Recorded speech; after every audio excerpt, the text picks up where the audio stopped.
Bonjour à tous, Bonjour à bienvenue toutes. dans cette vidéo dans laquelle nous allons voir 3 conseils d'un kiné pour des coachs professionnels et autres professionnels de l'accompagnement. Je suis Anne-Laure Dabo, je suis coach professionnelle et co-dirigeante du centre de formation Zen Pro.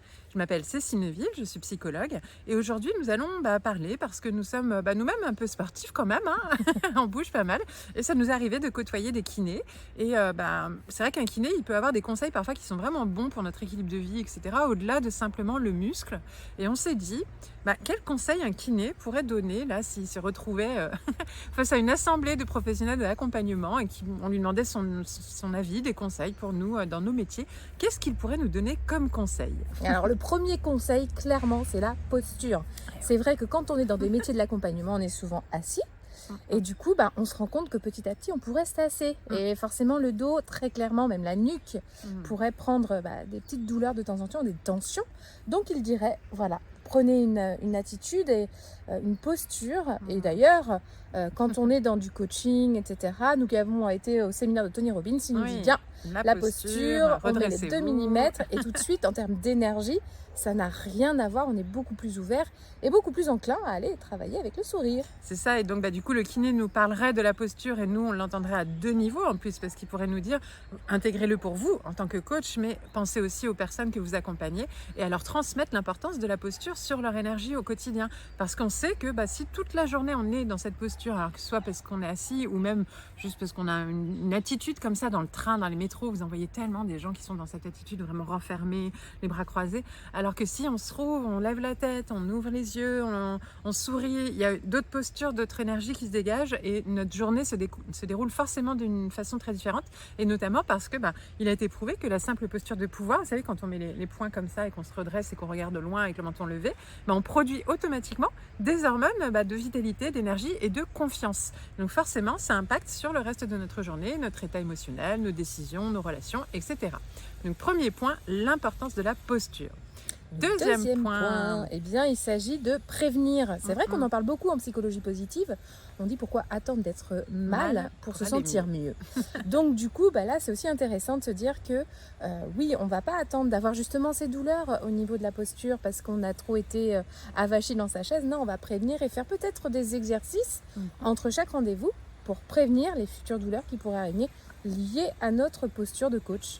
Et évidemment, on peut élargir la métaphore à autre chose que le corps et de se dire que dans son intention, en fait, il nous dirait pensez toujours à mettre plus d'attention sur la prévention que sur la guérison. Vous, en tant que coach, vous n'êtes pas là pour guérir que les symptômes des malades, mais aussi pour les éduquer, tout comme le kiné aime rappeler que son métier, ce n'est pas que guérir les blessures, mais éduquer à avoir les meilleurs gestes, les meilleures postures pour pouvoir éviter les blessures. Donc nous, en tant que coach, pensons à éduquer les personnes que l'on accompagne à avoir une meilleure hygiène de vie, un meilleur rythme de vie, une meilleure communication de fond sans attendre qu'il soit au plus bas ou au plus mal ou qu'il ait une situation compliquée pour prévenir et non pas guérir les situations de sa vie quotidienne et l'amener à un mieux-être avant d'être tombé dans un mal-être. Donc la prévention, mieux vaut prévenir que guérir.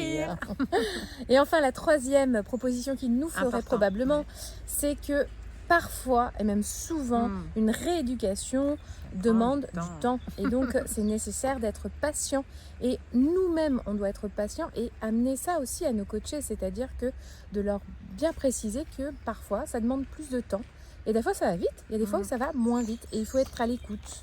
Et là encore, on pourrait complètement reprendre ça par rapport à notre métier, notre accompagnement, notre pourquoi, et pas que simplement au niveau du physique, mais bien de se dire qu'une personne qui a été blessée émotionnellement, une personne qui a eu un traumatisme psychologique, eh bien ça prend du temps. Il faut lui laisser le temps de se reconstruire et que ça nécessite un apprentissage, des étapes et de la patience, de la persévérance. Et là aussi de la persévérance, que ça va avec, dans le sens où la rééducation, si vous avez déjà fait du kiné, souvent il vous fait répéter les gestes 10 fois, 30 fois, 50 fois, 100 fois. C'est pas passionnant simplement, mais effectivement, c'est au bout d'un moment, on sent qu'il y a un effet et on sent un mieux-être et on sent dans la durée, dans la répétition. C'est un peu pareil. Les 3 kiffs par jour, en psychologie positive, tu en parlais tout à l'heure, Ouais.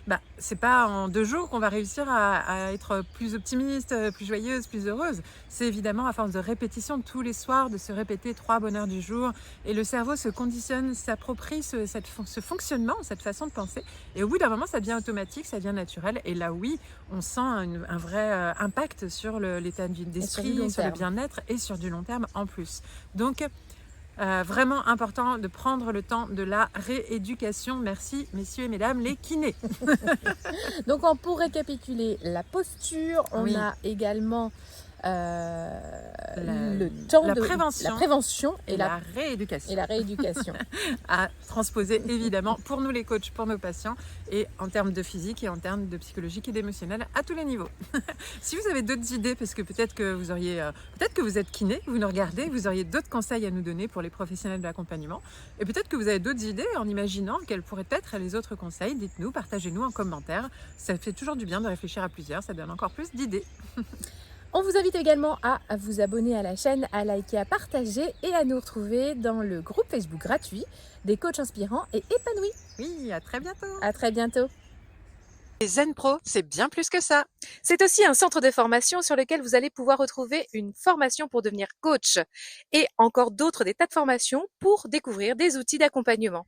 Des formations pour vous spécialiser en tant que coach pour enfants, pour ados ou pour parents.